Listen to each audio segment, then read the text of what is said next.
Hello everyone, I'm Sharmila, working as a cloud software development engineer at Intel. In this demo, I would like to show P4 IDE. It is an integrated development environment which provides full-fledged P4 development that helps user to develop, compile, assemble, execute, visualize, and test a P4 program effectively using simple clicks. The mentioned capabilities can be achieved using these tools.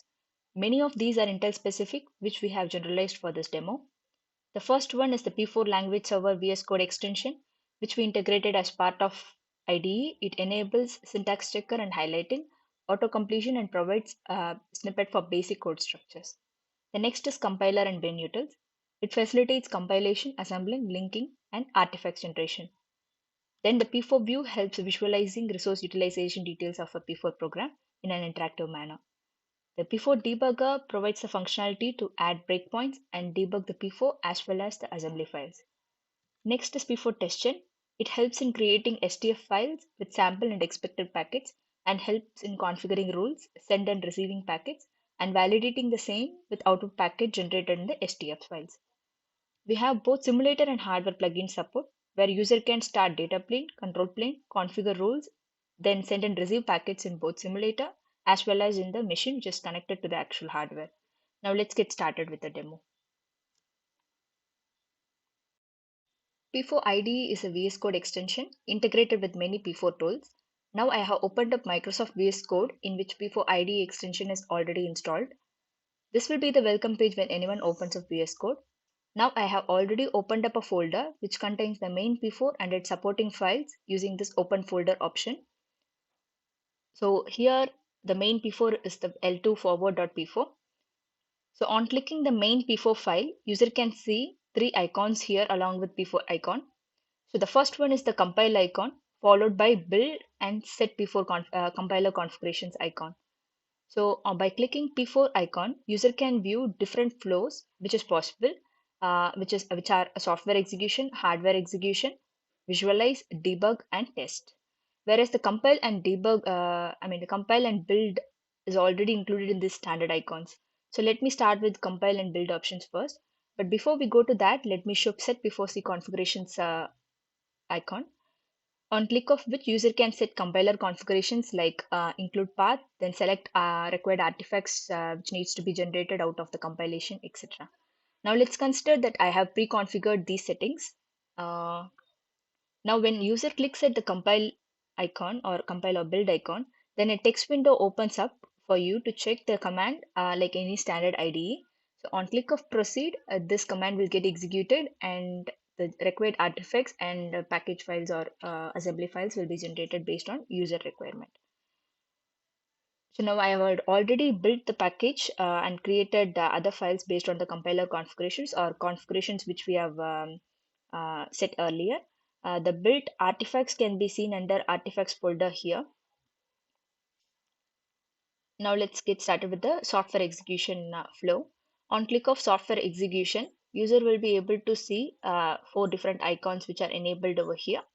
So these are nothing but to start the data plane, control plane, configure the rules, and send and receive the network traffic. So now on click of this button, the data plane will get started. So I have clicked it. In the background, what happens is the required topology settings and required binary starting, everything happens in the background. And finally, user will be able to see a message like this, which says data plane has started and please proceed to start the control plane. So now on click of this blue icon, which is to start the control plane settings will run in the background. And finally, user will be able to see this message stating that control plane has started and please proceed to configuring the rules and sending receiving traffic like this. So we can configure the rules by clicking at this icon. Now I'm just clicking at it. So what happens is Python's workspace opens up and here I'm just going to configure a rule, a simple rule. So what this means is on match of this MAC source address and destination address, forward this packet to port 1. That is the rule that we are configuring. So I'm just adding the rule. So we can see that we have added the rule here. Now we need to send and receive the packets to verify it. Now I have clicked at this icon On click of this icon, we can see two different split terminals have opened up. So one in the right side is for listening and one in the left side is for sending the packet. So as per the rule that we have configured on match of the source address and destination address, send the packet to port 1, which is here nothing but physical port 1. So I am setting the destination port as 1 and giving enter. So what happens is the TCP dump instance will get started and the listening starts at physical port 1. Now we need to send the packet in the SCAPI to verify whether the packet passes through and the rule addition has been successfully done. So now I am just sending the packet here. So this packet has the same destination address and source address as as configured in the rule. Now I am hitting enter. So on hitting enter, we can see the one packet has been sent from the SCAPI, and we can see in the right hand side the same packet has been received. So we can see it has been received in physical port 1, and we can confirm that the rule configuration properly happened and we are able to send and receive the traffic. So now I'm just exiting the process. Also, a user can exit the process using these by clicking these icons itself. So it is a toggle icon, so user can just stop testing the network packets in by clicking at this icon. And the control plane also can be stopped by clicking at this blue icon, and data plane can be stopped by clicking at this icon. What happens is all the processes whichever is started in the background has been closed properly and no leakage happens now. So now let's go to the next flow, which is nothing but the hardware execution. So on clicking at hardware execution, what happens is uh, first we'll check if this machine is connected to the hardware or not. If it is connected to the hardware, then set of same similar icons like we have shown now, like data plane, control plane, configuring rules, such kind of icons will be shown, and the same ditto operations will be can be performed in the hardware machine. Now, since this machine doesn't have the hardware support, we will be showing a message stating that the hardware setup is not detected in this hardware. So, just a second. So, like this, hardware setup not detected. This kind of message will be able to see. And the next is the visualize flow. On clicking this visualize option, what happens is one button will be added over here. So on clicking that icon, what happens is the P4 view process will get started in the background. And once it is started, the user will be given option to select whether they want to open the application in browser or just they want to review the application in here in the local browser itself. Now we need to just change few settings to visualize it as per VS Code.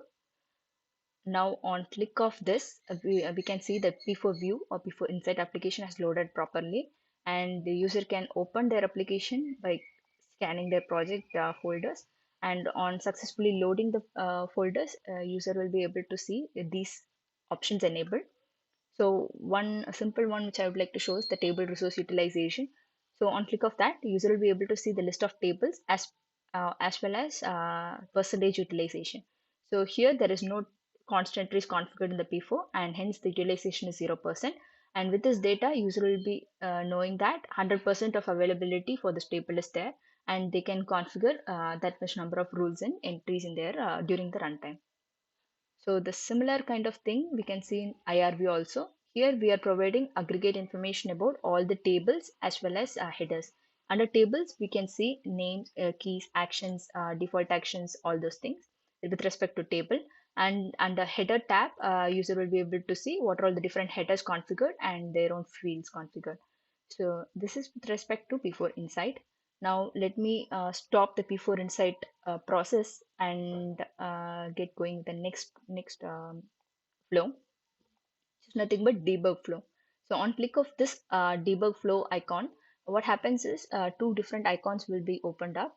One is to set the debugger configuration, another one is to start the debugger. So on clicking the set debugger configurations icon, user will be able to see this page where certain parameters are configured like package file, packet config text, pcap which we need to emulate. So all these things will be we need to set it over here, And after setting that, user can click at this start debugger option. So on clicking the start debugger option, what happens is first the hit will happen, the debugger starts and the hit will happen at the assembly file. Say for example, in this L2 forward .s, it has hit this particular line 49. Likewise, say for example, I'm opening up parser.p4. Just a second. Uh, parser.p4, and I'll just set few breakpoints like this. I've set a breakpoint at start. Now I'm hitting continue. So on hit of continue, we can see that the flow has reached start. So on parallel, we can also see the local variables as well as the global variable parameters and its values, whichever is declared, along with the call stack like any other debugging tool. So likewise, if we just hit step over, we'll be able to see the flow in which we based on the pcap that we have configured. So likewise, the flow goes till the end and reaches either accept or reject state based on the parser and the packet. Now I'll just stop the debugger. The next flow I'd like to show is the test flow. So on click of test flow, test option, we can see one icon over here. So this icon when clicked, P4 test chain instance will run in the background. So P4 test chain instance will run in the background. Now I'm just clicking at this test generation icon. So P4 test chain, there is certain configuration in the P4 test chain. So where we can set maximum number of STF packets that user needs to generate. So here by default we have five is the maximum number of STFs to be generated. So what happens is in the background, five different STF files will be generated, and along with that, in the STF itself, what is the expected packet and what is the output packet?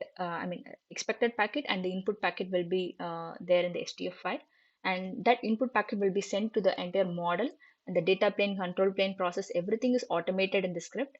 And through the automation script, the finally expected and the received packet will be compared, and based on the comparison, we finally aggregate the results and provide the data to the user. Like there are like five different STFs and five different packets, and all those things are sent through the system, through the data plane, control plane, and everything. And we can see five STF tests are completed successfully and zero failed, which means five out of five is passed. So this is the information that we'll be seeing when we use the test chain, which is nothing but a test flow. Now, if user wants to load or open their own data plane P4 program and do any of the process which I have mentioned, then they can go to the welcome page by clicking at the help option here, and click at open folder and navigate accordingly and open their project.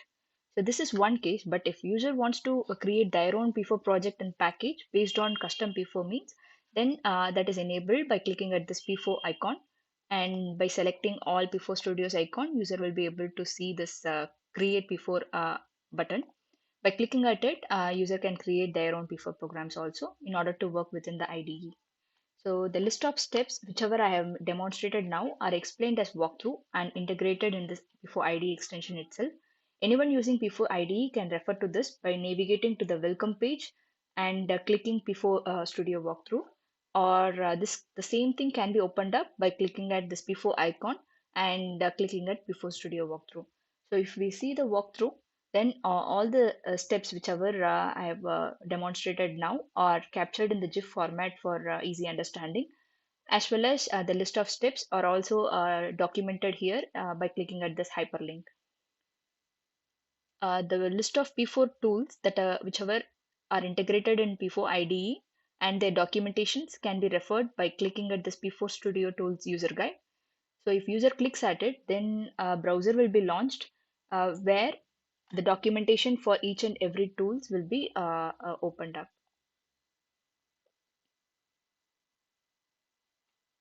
So with this, user can work on their own P4 projects or P4 data plane projects in P4 IDE. Yeah, that is with respect to P4 ID demo. Thank you for watching it.